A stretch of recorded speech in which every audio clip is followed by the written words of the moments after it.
Hello and welcome to our channel solo tales. और आज की हमारी मूवी है द मर्डरर।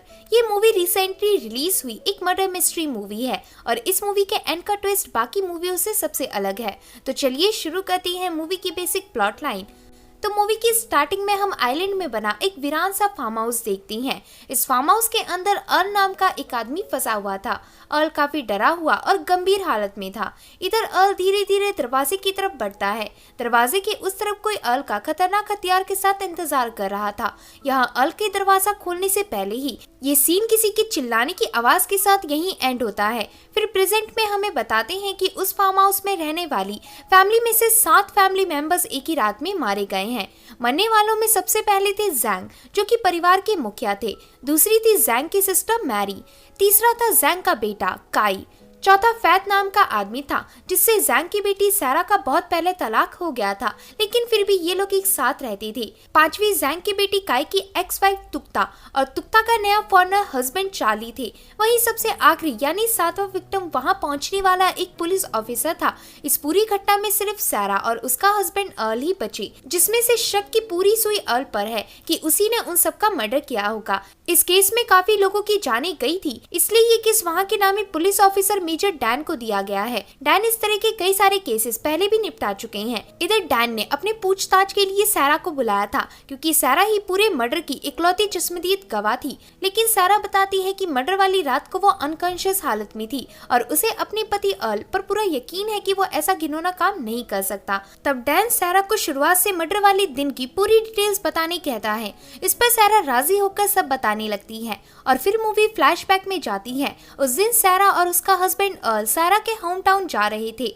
यहाँ अर्ल और सारा बहुत खुश थे, क्योंकि वह दोनों फाइनली अपनी 6 साल की भतीजी जून से मिल पाएंगे। जून सारा के भाई काई और उसकी डिवोर्स वाइफ टुक्ता की बेटी थी। अब अर्ल गांव पहुंचकर वहां डिक्की के अंदर से कुछ लकड़ियां निकालता है। इसे देख सारा के फादर जैंग गुस्से में सारा से पूछता है, ये आदमी यहाँ इतनी सारी लकड़ियां क्यों लाया है? सारा कहती है, न्यूज में बताया जा रहा है कि बहुत जल्द ये एरिया तूफान से उड़ने वाला है। अर्ल आप लोगों की सेफ्टी के लिए जिद करके इन लकड़ियों को इधर लाया है, ताकि इससे आपके घर को कवर कर सके। जैंग कहता है, ऐसे तूफान यहाँ पहले भी आ चुके हैं और मैं बचपन से इनसे निपटता आया हूँ। मुझे किसी की मदद की कोई जरूरत नहीं, खास करके तुम्हारे इस हस्बैंड की। दरअसल जैंग को सारा पर बहुत गुस्सा था, क्योंकि उसने विदेश के आदमी से शादी कर ली थी। तभी उतने में ही उनके घर के पास एक बड़ी सी गाड़ी आकर रुकती है और इस गाड़ी से तुक्ता बाहर निकलती है। तुक्ता वही है जिसका सारा के भाई काई के साथ डिवोर्स हुआ था। अब तुक्ता ने एक अमेरिकन आदमी चार्ली से शादी कर ली थी।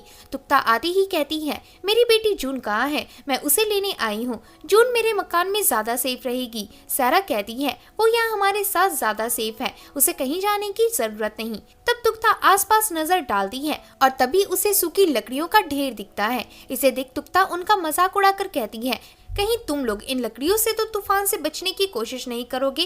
तुक्ता का हस्बैंड चार्ली कहता है, अगर इन लकड़ियों को लगाने में हेल्प चाहिए तो मुझे जरूर बुलाना। दरअसल मैं पहले बोट्स बनाया करता था। तब इस पर अर्ल मान जाता है और इधर अर्ल और चार्ली की दोस्ती हो जाती है। वहीं तुक्ता को अपने हस्बैंड पर बहुत गुस्सा आ रहा था, क्योंकि उसके हस्बैंड चार्ली को शो ऑफ करना बिल्कुल नहीं आता था। अब तुक्ता गुस्से में अपनी गाड़ी लेकर वहां से चली जाती है। फिर सीन प्रेजेंट वाले अर्ल पर शिफ्ट होता है। डैन अर्ल से कहता है, तो तुम अब भी एडमिट नहीं करोगे कि वो सारे कत्ल तुमने किए हैं? चलो फिर मैं तुम्हें मेरी स्टोरी बताता हूँ कि मेरे फेस में ये स्कार कैसे आया। उस वक्त मैं जवान हुआ करता था और वहाँ तुम्हारी तरह एक अमेरिकन आदमी जिसने काफी नशा किया हुआ था, उसने नशे में फुल होकर एक लेडी को होस्टेज बना लिया। उस आदमी के हाथ में एक नुकीला चाकू था। उसने गुस्से में वो चाकू मुझ पर फेंक कर मारा, जिससे मेरी गोली गलती से उस पर फायर हो गई और उसका चाकू मेरे चेहरे को छूकर निकल गया, जिससे आज भी मेरे चेहरे पर ये स्कार है। इस स्कार को देखने पर मुझे अपने आप ही फिरंगियों से नफरत होने लगती है और अगर कोई फिरंगी मुझसे झूठ बोले तो मुझे बिल्कुल बर्दाश्त नहीं होता। इसे सुन अर्ल घबरा जाता है और घबराकर आगे की स्टोरी बताने लगता है। उस वक्त चार्ली खिड़की पर लकड़ी फिट करने में अर्ल की मदद कर रहा था। वहीं खिड़की के ठुकने की आवाज अंदर किचन तक पहुंच रही थी, जिस पर सारा की मॉम जू को बहुत गुस्सा आता है। किचन में जू के अलावा सारा और सारा की आंटी मैरी भी मौजूद थे। जू सारा को बताती है कि आज रात के डिनर में उसका एक्स हस्बैंड फैट भी आने वाला है। सारा कहती है लेकिन वो यहाँ क्यों आएगा, उसका तो मेरे साथ डिवोर्स हो गया है। तब जू कहती है तुम्हें उसके आने से इतनी परेशानी क्यों हो रही है, भूलो मत तुम्हारा एक्स हस्बैंड होने के साथ साथ वो तुम्हारे भाई का अच्छा दोस्त भी है। प्रेजेंट में पुलिस वालों को उनके केस का एक और विटनेस मिल गया था। ये विटनेस और कोई नहीं बल्कि सारा की भतीजी जून थी।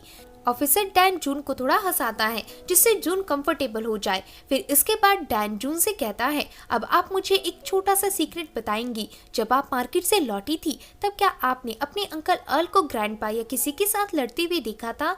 जून कहती है अंकल अर्ल किसी से नहीं लड़ते थे लेकिन मेरे ग्रैंडपा को हर किसी से पंगा लेने की आदत थी। जून के ऐसा कहने के साथ मूवी फिर से फ्लैशबैक में जाती है। जिस वक्त जून मार्केट से वापस लौटी थी उस वक्त जून के ग्रैंडपा जैंग को गुस्सा आ रहा था कि उनकी फसल बढ़ क्यों नहीं रही है। तभी जून के वहां आते ही जैंग अपनी फसल का सारा गुस्सा जून पर उतार देती हैं, लेकिन जून जैंग की बातों को हमेशा की तरह टाल देती है और वहां से निकलकर अपने अंकल अर्ल के पास पहुंचती है। अर्ल जून को अच्छे से ट्रीट करते थे जिस कारण जून भी उनकी रिस्पेक्ट करती थी। अर्ल जून से मिलकर घर के अंदर चली जाती है।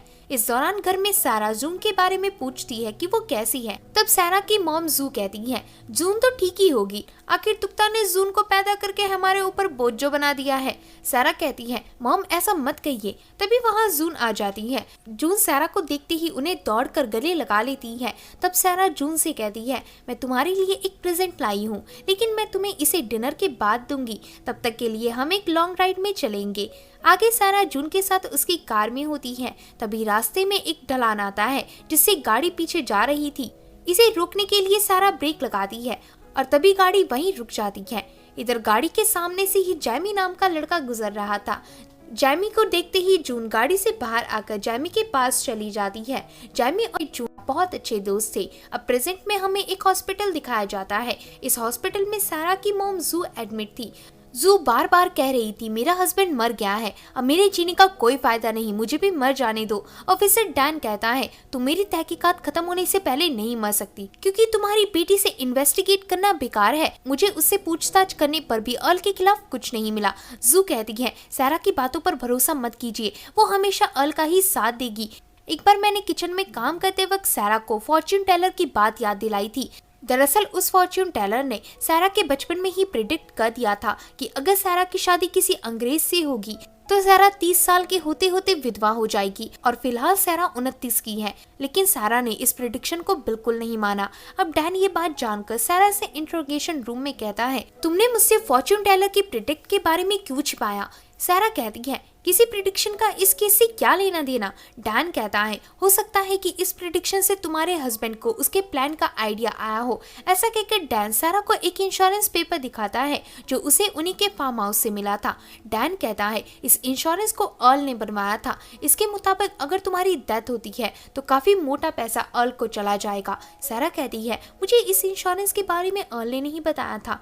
डैन कहता है हो सकता है कि अर्ल ने तुम्हारे मर्डर का प्लान बनाया था लेकिन तुम्हारे परिवार वालों को इस प्लान के बारे में पता चल गया और इसलिए अर्ल ने एक एक करके तुम्हारी आधी फैमिली को एक ही दिन में निपटा दिया। सारा कहती है अर्ल ऐसा आदमी नहीं है। डैन कहता है अपनी बात को साबित करो। तब सारा कहती है उस रात हम सभी डिनर कर रहे थे। डिनर में एक जिंदा फ्रॉग पका हुआ था जिसे सभी मेंबर्स जानवरों की तरह खा रहे थे, लेकिन अर्ल और सारा को ये खाना देखते ही उल्टी हो रही थी और वह दोनों खाने को टच तक नहीं करते। आगे सारा और अर्ल अपने बेडरूम में होती हैं। तभी उनके बेडरूम में जून आ जाती है।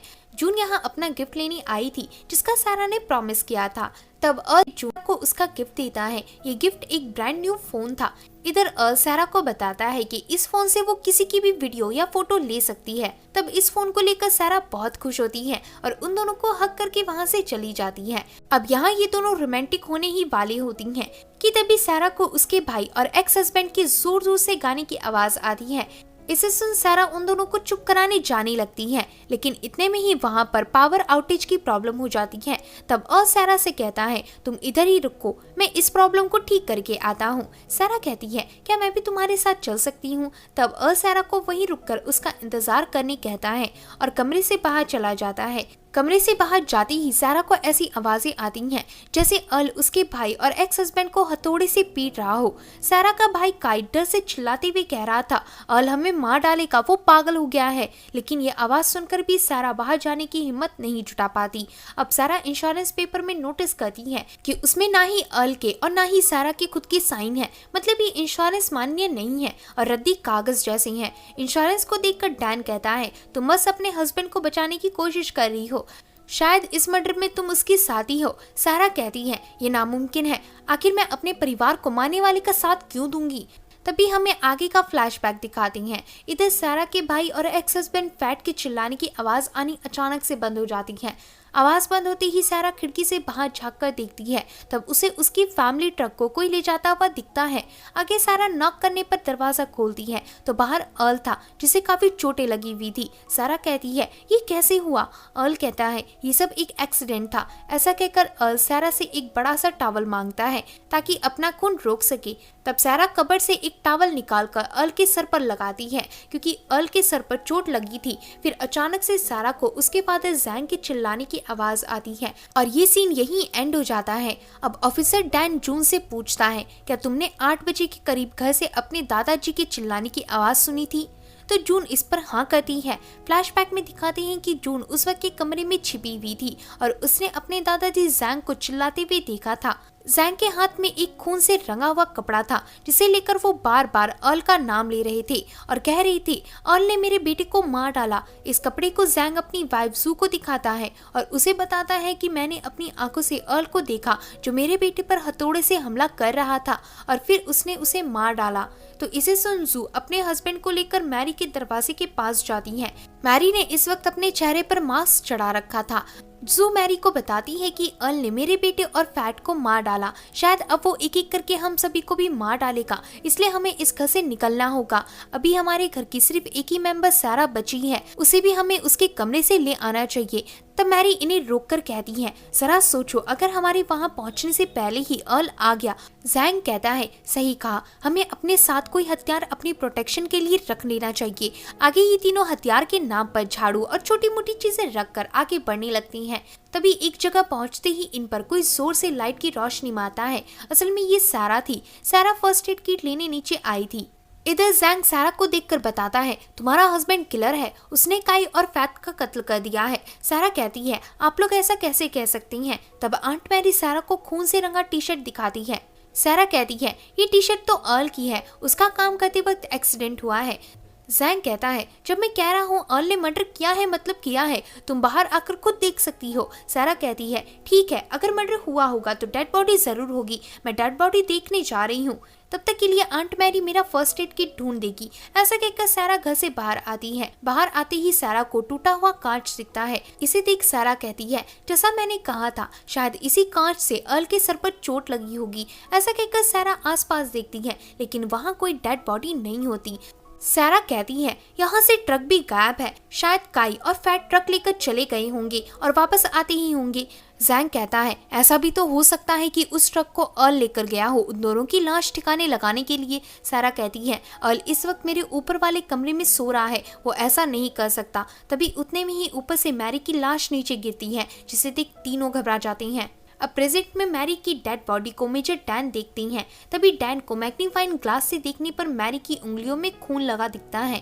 आगे पुलिस स्टेशन में डैन इस बारे में सारा को बताता है और कहता है, फोरेंसिक टीम फिलहाल फिंगर में लगी खून की जांच कर रही है, लेकिन मैं 100% श्योर हूँ कि ये खून अर्ल का ही होगा। जरूर उस रात मैरी फर्स्ट एड बॉक्स ढूंढने अर्ल के कमरे में गई होगी। उसी कमरे की अलमारी में अर्ल घात लगाए बैठा था। फिर जैसे ही मैरी अलमीरा के करीब आई वैसे ही अर्ल ने अलमीरा से बाहर निकलकर मैरी को दबोच लिया और उसका गला दबाकर उसे मारने लगा। तब खुद को बचाने के लिए मैरी ने अर्ल को नोचने की कोशिश की और उसके हाथ में स्क्रैच बनाए ताकि अर्ल उसे छोड़ दे, लेकिन अर्ल ने गुस्से में सीधा उसकी गर्दन तोड़कर उसे खिड़की से नीचे फेंक दिया। इतना बताकर डैन आगे कहता है, हमारे पास अर्ल के खिलाफ काफी सारे एविडेंस हो गए हैं, बस हमें एक विटनेस की जरूरत है। अगर तुम केस की विटनेस नहीं बनी तो हम तुम्हें और अर्ल को एक साथ जेल भिजवा देंगे।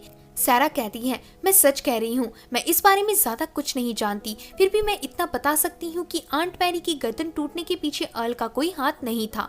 असल में आंट मैरी के मरने के बाद हम उनकी लाश लेकर हॉस्पिटल जा रहे थे और हमारी गाड़ी काफी तेज थी।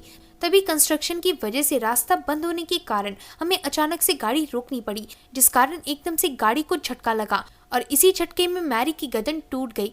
अब ऑफिसर डैन अर्ल को डराकर कहता है, ये मैरी के फिंगर की फोटो है। जैसे ही मुझे पता लगा कि इस फिंगर में लगा खून तुम्हारा है, वैसे ही मैं तुम्हारा वो हाल करूंगा जिसे तुम सपने में भी नहीं सोच सकोगे। अर्ल डरते हुए कहता है, सर आप समझ नहीं रहे हैं, मेरा मैरी को मारने के पीछे कोई हाथ नहीं। मैं बस बहुत देर से सोया हुआ था और जब मैं उठकर बाहर गया तो बाहर एक भी आदमी नहीं था। ये सब देखकर मैं डर गया और घर से बाहर भागकर चिल्लाते हुए मदद मांगने लगा। उस वक्त रास्ते से एक गाड़ी गुजर रही थी। असल में उस गाड़ी के अंदर सारा का भाई काई और फैत थे। इनकी बातों से लग रहा था कि इन दोनों ने काफी ड्रिंक की हुई थी, इसलिए ये दोनों अर्ल के कहने पर भी गाड़ी नहीं रोकते और अर्ल गाड़ी से खुद को बचाने के लिए घास में कूद जाता है। घास में कूदते ही अर्ल को नींद आ जाती है। इसी के पैरलर में जैंग और उसके फैमिली मेंबर्स अपनी गाड़ी लेकर वापस घर पहुंचती हैं। यहाँ सारा काई और फैत को सामने देखकर कहती है, देखा मैंने कहा था ना, ये दोनों बस ट्रक लेकर कहीं गए थे। तब इन दोनों को जिंदा देखकर जैंग अपने बेटे काई को गले लगा लेता है। जैंग को बहुत खुशी थी कि उसका बेटा जिंदा था। तभी सारा बताती है, अर्ल घर में नहीं है। वहीं काई घर चेक करके अपने मॉम डैड को बताता है कि उसकी बेटी जून भी घर से गायब है। तब जू कहती है, जरूर वो हत्यारा अर्ल जून का मर्डर करके यहाँ से भाग गया होगा। जैंग कहता है, वो ज्यादा दूर नहीं गया होगा, हम सभी हथियार के साथ अर्ल को ढूंढेंगे। वहीं तुम दोनों ट्रक से जून का पता लगाने की कोशिश करो। फिर हम प्रेजेंट का सीन देखती हैं, जहां पर ऑफिसर डैन अर्ल को क्राइम सीन से मिली 2 गन्स दिखाता है और कहता है, क्या तुम समझा सकती हो कि इन दोनों गन्स में तुम्हारे फिंगरप्रिंट कैसे आए? दरअसल तुम फैट से चलते थे कि कहीं सारा फिर से फैट को अपना लाइफ पार्टनर न बना ले, इसलिए तुमने फैट को ट्रक से कुचलकर मार डाला। वहीं सारा के भाई काई का मर्डर तुमने उस पर गोली चलाकर की। असल में तुम बस सारा के पैसे लूटना चाहते थे, इसलिए तुमने 2 लोगों की जानें ली और इसे मैं साबित करके रहूंगा। तो इसे सुन अर्ल रोने लगता है। आगे हमें पुलिस स्टेशन का सीन दिखाते हैं। इधर डैन को एक ऑफिसर का कॉल रिकॉर्ड सेंड हुआ था। इसमें मिस जू की काफी घबराई हुई आवाज थी। जू पुलिस को कॉल करके अपने घर बुला रही थी। उनका कहना था कि अर्ल हत्यारा है और वो बहुत जल्द उन्हें भी मार डालेगा। जू ने कॉल में बस इतना ही कहा था। अब ऑफिसर डैन असिस्टेंट को बॉडी कैम की फुटेज दिखाने कहता है। असल में मिस जू के कॉल के जस्ट बाद एक पुलिस ऑफिसर को उस जगह की जांच करने भेजा गया था और उस पुलिस ऑफिसर के हेलमेट में एक रिकॉर्डिंग कैमरा फिट था, जिसमें सभी चीजें रिकॉर्ड हो रही थी। इधर पुलिस ऑफिसर उसके सामने वाले घर में जाता है। असल में ये चार्ली का घर था। ऑफिसर चार्ली से कहता है, हमारे स्टेशन में किसी जू नाम की औरत का कॉल आया था। दरअसल उनके घर में एक मर्डर हो गया है और मैं उनका लोकेशन गलती से भूल गया हूँ। क्या आप मेरी हेल्प कर सकती हैं? तब इतने में ही वहाँ पर तुक्ता आ जाती है। तुक्ता को पुलिस की बात सुनकर अपनी बेटी जून की फिक्र होने लगती है, क्योंकि जून भी जू के घर में रहती थी। अब तुक्ता पुलिस को रास्ता दिखाने पीछे बुलाती है। फिर ये तीनों ही पुलिस ऑफिसर की गाड़ी में जैंग के घर के लिए निकल जाती हैं। तभी बीच रास्ते में इन तीनों को किसी की डेड बॉडी दिखती है। इसे देखिए तीनों बॉडी के पास जाती हैं। ये डेड बॉडी काई की थी, जिसका मर्डर शायद उसी के हाथ में रखे पिस्तौल से हुआ था। ऑफिसर उस पिस्तौल को अपनी गाड़ी के बॉक्स में रख देता है और फिर ये तीनों आगे बढ़ने लगती हैं, लेकिन तभी रास्ते में ही गाड़ी बंद पड़ जाती है। इसे देख ऑफिसर इन दोनों को गाड़ी में बैठने का कहकर जैंग के घर की तरफ चलकर जाने लगता है। तभी रास्ते में ऑफिसर को घास के पास पड़ी किसी की लाश दिखती है। इसे देख वो ऑफिसर सहम जाता है और बैकअप टीम भेजने के लिए अपने मेजर को कॉल लगाता है। ऑफिसर मेजर से कहता है, सर यहाँ रास्ते में ही 2 डेड बॉडी मिली है, शायद मुझे मदद की जरूरत है। मेजर कहता है, क्या तुम ये सब अकेले हैंडल कर सकते हो? ऑफिसर कहता है, हाँ कर तो सकता हूँ। मेजर कहता है, वेल डन, फिर मुझे कॉल मत करो, अभी मैं सोने में बिजी हूँ। ऐसा कहकर मेजर कॉल रख देता है। असल में उस ऑफिसर का मेजर डैन ही था। इसे देख डैन का असिस्टेंट डैन की तरफ देखता है। तब डैन कहता है, मुझे नहीं, वीडियो देखो। वीडियो में आगे जब वो ऑफिसर जा रहा होता है, तभी ऑफिसर की तरफ एक आदमी भागते हुए आता है और ऑफिसर से टकरा जाता है, जिससे ऑफिसर का हेड कैमरा घास में कहीं गुम हो जाता है। ये देखकर डैन अपने असिस्टेंट से फुटेज बैक करके फ्रीज करने कहता है, ताकि टकराने वाले आदमी का हुलिया पता कर सके। तभी हम देखते हैं कि ऑफिसर से टकराने वाले आदमी ने ऊपर से कुछ नहीं पहना हुआ था। इसे देख डैन कहता है, इसकी बॉडी फीचर अर्ल जैसी है, हो ना हो ये अर्ल ही है। अगले दिन असिस्टेंट डैन के ऑफिस में आता है और कहता है, सर हमारे हाथ एक नया एविडेंस लगा है। ये एविडेंस और कोई नहीं बल्कि जून का सेल फोन था जो उसे सैरा ने गिफ्ट। इस फोन के अंदर उस रात की कई सारी रिकॉर्डेड फुटेजेस थी। डैन कहता है तुमने मर्डर वाली रात काफी कुछ रिकॉर्ड किया था। जून कहती है हाँ, और इसी के साथ मुझे काफी कुछ पता भी था। डैन कहता है तो तुमने हमें वो सब पहले क्यों नहीं बताया। जून कहती है मैं डरी हुई थी कि कोई मेरी बातों का यकीन नहीं करेगा। डैन कहता है चलो ठीक है, अब तुम मुझे सारी बात डिटेल में बताओगी। तब जून बताती है फोन मिलने के बाद ही मैंने बाहर जाकर वीडियो बनाना शुरू कर दिया। वहां पर मुझे मेरे ग्रैंडपा जैंग दिखे जो ज्यादा शराब पीने की वजह से अजीब हरकत करने लगे और डरकर खेत से भाग गए। इसके बाद मैंने घर के पास का वीडियो रिकॉर्ड किया। हम देखते हैं कि उस वक्त घर के बाहर काई और फैत बैठे हुए थे। इधर काई फैत को एक इंश्योरेंस पेपर दिखाता है और कहता है इस इंश्योरेंस के अनुसार अगर अर्ल मारा गया तो सारा पैसा सैरा को जाएगा, यानी एक तरह से हमारा। बस हमें किसी तरह से अर्ल को इस पेपर में साइन करवाना है। फैत कहता है पर वो हम कैसे करेंगे। काई कहता है इस गन की मदद से, लेकिन डरो मत, ये गन अभी खाली है, इसमें बुलेट्स नहीं है। इसे सुन ये दोनों बहुत खुश होते हैं और गाना गाने लगती हैं। तभी उतने में ही वहाँ पर पावर आउटेज हो जाती है। पावर जाने के बाद वहाँ अर्ल आकर शांति से इन दोनों को उनका गाना बंद करने कहता है क्योंकि इससे सैरा डिस्टर्ब हो रही थी। लेकिन फिर भी ये दोनों अर्ल की बात ना मानकर उल्टा उसका मजाक उड़ाती हैं। तब अर्ल हथौड़ा उठाता है और उससे लकड़ी की काठियों को और टाइट करने लगता है। वहीं यहाँ अर्ल का मजाक उड़ाने के लिए वह दोनों ऐसी आवाज निकालते हैं जैसे कि अर्ल उस हथौड़े से उन्हें मार रहा हो। इतने में ही वहाँ पर जैंग टपक पड़ती हैं। मिस्टर जैंग को उसके बेटे की आवाज सुनकर ऐसा भ्रम होता है जैसे कि अर्ल सच में पागल होकर उसके बेटे पर हथौड़े से वार कर रहा है। इसे देखकर जैंग वहां से चिल्लाकर भाग जाता है। वहीं फैत और खुद जैंग के बेटे काई को कुछ समझ नहीं आता कि जैंग यहाँ से इस तरह क्यों भाग गए। खैर ये दोनों ट्रक लेकर अपने घर से थोड़ी दूर चले जाती हैं। वहीं अर्ल अभी तक अपने काम में लगा हुआ था। तभी अचानक से एक पलाई अर्ल से छूट जाती है और हथौड़ा सीधा कांच पर लगता है जिससे कांच टूट जाती है और कांच का एक टुकड़ा सीधा अर्ल के सर पर लगता है। कांच लगने से अर्ल के सर से जल्दी जल्दी ढेर सारा खून फ्लो होने लगता है, जिसे देख अर्ल अपनी टी शर्ट उतारकर ऊपर वाले बेडरूम में चला जाता है। वहीं ये सब इधर छिपते हुए जून सब रिकॉर्ड कर रही थी। इसके बाद जून ने वीडियो में सैरा को कवर करना शुरू किया। जब सैरा अपने डैड को बता रही थी कि उसके भाई का कातिल अर्ल नहीं है और इसको कंफर्म करने के लिए सैरा खुद अपने डैड के साथ घर से बाहर चली जाती है। उनके घर से जाने के बाद मैरी ऊपर वाले कमरे में आती है। मैरी को नहीं पता था कि इस वक्त जून उसे कैमरे में रिकॉर्ड कर रही है। अब मैरी फर्स्ट एड किट ढूंढने के लिए कबर्ड खोलती है। कबर्ड में अर्ल के खून से लता हुआ एक पर्स था। इसी पर्स को छूने की वजह से मैरी की उंगलियों में अर्ल के खून के निशान पड़ गए थे। मैरी अर्ल के पर्स से मिले पैसों को अपने पास रख लेती है और खिड़की की तरफ झांकने लगती है। तभी मैरी को बिस्तर के पास से कोई आवाज आती है और फिर जैसे ही मैरी वहां देखती है तो उसे ब्लैंकेट में ढका अपने मरे हुए पति का भूत दिखता है, जिसे देख मैरी घबराकर अपने आप ही खिड़की से नीचे गिर जाती है और नीचे खड़े सभी लोग घबरा जाती हैं। यहाँ उस ब्लैंकेट में सिर्फ अर्ल था जो उनके शोर से जाग गया था। इसके बाद सीन फैत और काई पर शिफ्ट होता है। ये दोनों इधर ट्रक से अर्ल को ढूंढ रहे थे।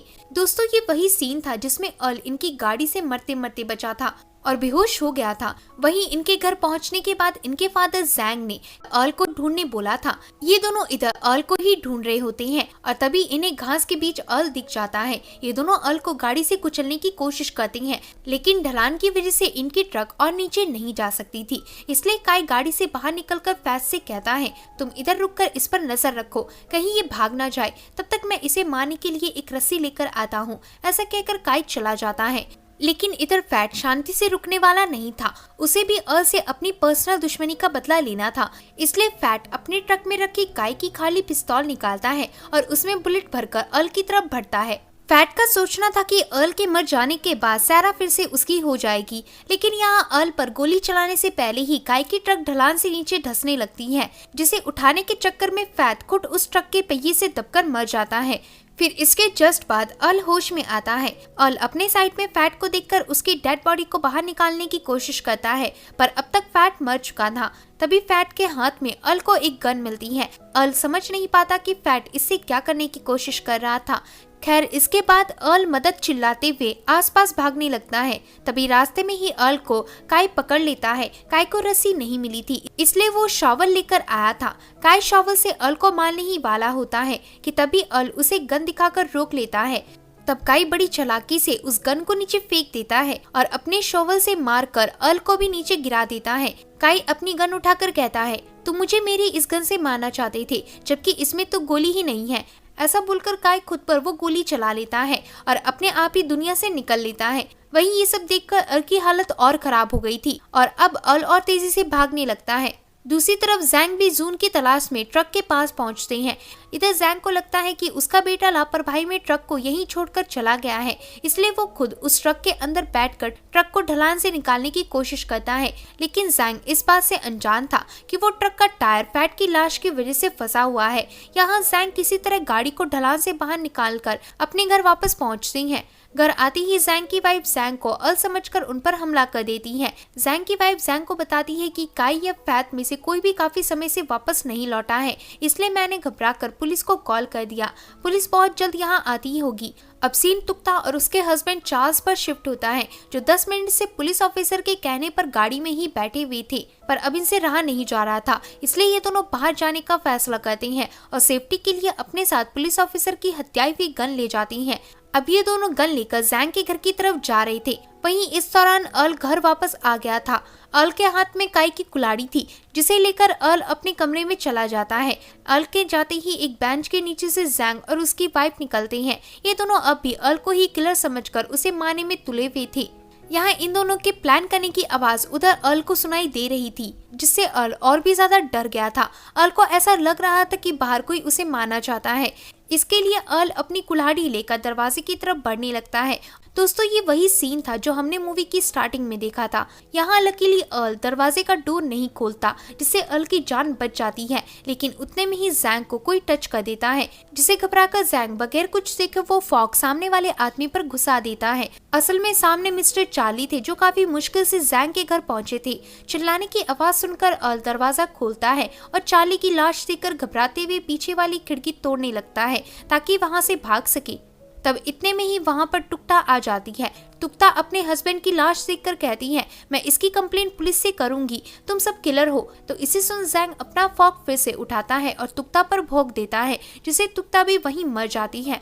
दूसरी तरफ अर्ल खिड़की तोड़कर घर से बाहर निकलने में कामयाब हुआ था। अर्ल किसी भी कीमत पर उस घर से दूर भागना चाहता था। भागते भागते अर्ल की एक ऑफिसर से टक्कर हो जाती है और उस ऑफिसर का कैमरा झाड़ियों में कहीं गिर जाता है। दोस्तों, ये वही ऑफिसर था जिसे मिस जू ने कॉल करके बुलाया था। वो ऑफिसर अर्ल को गन पॉइंट में ले लेता है और उसके दोनों हाथों में हथकड़ी लगाकर उसे वहां से ले जाता है। इस दौरान जैंग और उसकी वाइफ तुक्ता की लाश को ठिकाने लगा रहे थे कि तभी वहां पर सैरा पहुंच जाती है। अब इससे पहले ये दोनों सैरा को इस मर्डर के बारे में कुछ बता पाते, उससे पहले ही वहां पर पुलिस ऑफिसर अर्ल के साथ पहुंच जाता है। इधर अर्ल को देखते ही जैंग पुलिस वालों को बताता है कि इस लेडी और इसके हस्बैंड का कत्ल इसी अर्ल ने किया है और इनका कत्ल करके अर्ल भाग रहा था। लेकिन अर्ल कहता है कि मैंने किसी का मर्डर नहीं किया। तब ऑफिसर इन्हें रोककर कहता है, इस बात का फैसला मैं करूंगा कि कातिल कौन है। पहले मैं दूसरी लाश देखना चाहूंगा जो घर के अंदर है। ऐसा कहकर वो ऑफिसर घर के अंदर चला जाता है, जहां पर चार्ली की डेड बॉडी रखी हुई थी। चार्ली इधर ऑफिसर की हत्याई हुई गन लेकर मरा था, जिसे ऑफिसर दोबारा अपने पास रख लेता है।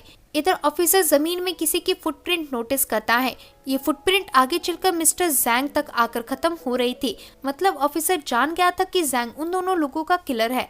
ये देखते ही जैंग ऑफिसर पर हमला कर देता है और उसकी गन छीनने की कोशिश करता है। हाथापाई के वक्त जैंग का हाथ सैरा पर पड़ जाता है, जिससे सैरा बेहोश हो जाती है और अर्ल सैरा को उठाने लगता है। इसी बीच पुलिस ऑफिसर जैंग को दूर हटाकर अपनी गन लेने आगे बढ़ता है, लेकिन वैसे ही वो गन जैंग की वाइफ जू उठा लेती है। लेकिन जू इधर पुलिस वाले को मारने की जगह गन की नोक अर्ल पर पॉइंट करती है। जू असल में उस ज्योतिष की बात सच साबित करना चाहती थी। तभी सीन ब्लैंक होता है और हम गोली चलने की आवाज सुनते हैं। असल में ये गोली दूसरी गन से उसी पुलिस ऑफिसर ने जू के कंधे में चलाई ताकि जू रुक सके, लेकिन उस पुलिस ऑफिसर के खड़े होते ही जू उसे बहुत सारी गोलियां मारकर छलनी कर देती है, जिससे पुलिस वाला वहीं मर जाता है और जू भी इतनी गोलियां चलाकर बेहोश हो जाती है। आगे कुछ समय बाद जैंग, जो कि बेहोश हो चुका था, उसे दोबारा होश आता है। उठते ही जैंग अपनी वाइफ के पास जाकर उसे होश में लाने की कोशिश करता है, लेकिन उसकी वाइफ होश में नहीं आती। तब जैंग अपनी वाइफ के हाथ के पास गन देखता है। इसे देखकर जैंग समझ जाता है कि इसी गन से उसकी वाइफ ने पुलिस ऑफिसर का खून किया है, इसलिए जैंग वो गन उठाकर उसे अर्ल के हाथ में डाल देता है ताकि ऑफिसर को मारने का दोष उस पर आए। तभी इतने में ही जैंग के सामने कोई खड़ा होता है, जिसे देखकर जैंग की रूह कांप जाती है और जैंग को उसी वक्त हार्ट अटैक आ जाता है। मतलब इस घर में सिर्फ 3 लोगों को छोड़कर सभी मर चुके थे। प्रेजेंट में सारा इंटेरोगेशन रूम में थी और तभी उस रूम में डैन आते हैं। डैन कहते हैं, हमें नया एविडेंस मिला है, उससे साबित हो चुका है कि तुम्हारा हस्बैंड निर्दोष है, अब तुम अपने हस्बैंड को वापस ले जा सकती हो। तो इसे सुन सारा हैरान होती है। आगे इंटेरोगेशन रूम से निकलकर सारा अर्ल के पास जाती है और इधर ये दोनों गले मिलती हैं। वहीं मेजर डैन वो आखिरी विटनेस दिखाती हैं। ये विटनेस एक तरह के मशरूम थे। डैन इन मशरूम के बारे में जून से पूछता है, तब जून कहती है, मैंने इस तरह के मशरूम पहले कभी नहीं देखे हैं। तो डैन जून को वहां से जाने देता है और जून के पुलिस स्टेशन से निकलते वक्त मूवी का असली ट्विस्ट रिवील होता है। असल में इतने सारे लोगों के मर्डर के पीछे वो छोटी बच्ची जून ही जिम्मेदार थी। जून अक्सर अपने घर में अपने ग्रैंडपा और माँ को बात करता हुआ सुनती थी कि वह दोनों जून को तुक्ता को दे देंगे, कम से कम सर का एक बोझ तो कम होगा। इवन जून ने अपनी ग्रैंडपा जू को किचन में ये भी कहते हुए सुना था कि जून तुक्ता की बेटी होकर उन पर बोझ बन गई है। ये सब बात जून के दिल में घुस जाती है। आगे एक दिन जून अपने दोस्त जैमी के साथ खेल रही थी, तभी खेल खेल में ये दोनों कुछ मशरूम के पास पहुंचते हैं। जैमी इधर जून को बताता है कि मेरे फादर ने मुझे इन मशरूम के बारे में बताया था, इसे मैजिक मशरूम कहते हैं और इन्हें खाकर लोगों को हेलुसिनेशन होते हैं। वहीं इसके ज्यादा डोज से लोग पागल भी हो सकते हैं। ऐसा कहकर जैमी जून को थोड़ा सा वो मशरूम खिलाता है और इसे खाते ही इन्हें हेलुसिनेशन आने लगती हैं। इन दोनों को ऐसा लगता है जैसे बादलों में कोई एनिमेशन कार्टून चल रही है। आगे जून उन मशरूम को थैले में भरकर अपने घर ले आती है और चुपके से किचन में जाकर उन मशरूम के छोटे छोटे स्लाइसेस करके उसे उनकी डिश में डाल देती है। रात को यही डिश जैंग और उसकी पूरी फैमिली ने खाई थी, सिवाय सारा और उसके हस्बैंड अर्ल को छोड़कर। फिर उसी मशरूम के असर से मिस्टर जैंग को ऐसे हेलुसिनेशन आने लगे जैसे उनके सामने कोई भूत खड़ा है। इसे ही देखकर उस दिन जैंग पागलों की तरह अपने खेत से भाग रहे थे। वहीं जो भूत मैरी ने देखा था वो भूत भी मैरी का हेलुसिनेशन था, जो उसे मशरूम की वजह से हुआ था। इधर जब फैट और काइट ट्रक से अर्ल को ढूंढ कर मारने की बातें कर रहे थे, तब इनकी बातें सुनकर जून पहले ही उस ट्रक में बैठ गई थी। जून पूरे समय उनके ट्रक में छिपी हुई थी और जब फैट अकेले में गन से अर्ल को मारने वाला था, तब ये सब जून ने देख लिया था। जून पहले भी गाड़ी में सारा के साथ घूम चुकी थी और जून को पता था कि ब्रेक कहाँ से लगाया जाता है, इसलिए जून ने ट्रक का ब्रेक रिलीज कर दिया, जिससे ट्रक आगे बढ़ने लगी और ट्रक से टपकर फैट खुद मारा गया। वहीं आखिर में जो इंसान जैंग को दिखा था वो कोई इंसान नहीं बल्कि भूत था, जिसे देखकर जैंग को एकदम से हार्ट अटैक आ गया और वो भी मारा गया। असल में भूत की जगह वहां जून खड़ी थी। जून के इतना सब करने के बावजूद कोई उसे पकड़ नहीं पाया। लास्ट में जून को पिक करने सारा और अर्ल आती हैं। सारा और अर्ल में से किसी को आइडिया तक नहीं था कि उनकी फैमिली की किलर उन्हीं के बीच बैठी हुई है। इसी एंडिंग के साथ ये मूवी एंड हो जाती है। तो होप है कि दोस्तों आपको ये मूवी पसंद आई होगी। अगर वीडियो पसंद आता है तो वीडियो को लाइक और चैनल को सब्सक्राइब करें। मिलते हैं ऐसे ही एक और मजेदार वीडियो के साथ, तब तक के लिए आप लोग अपना ध्यान रखें।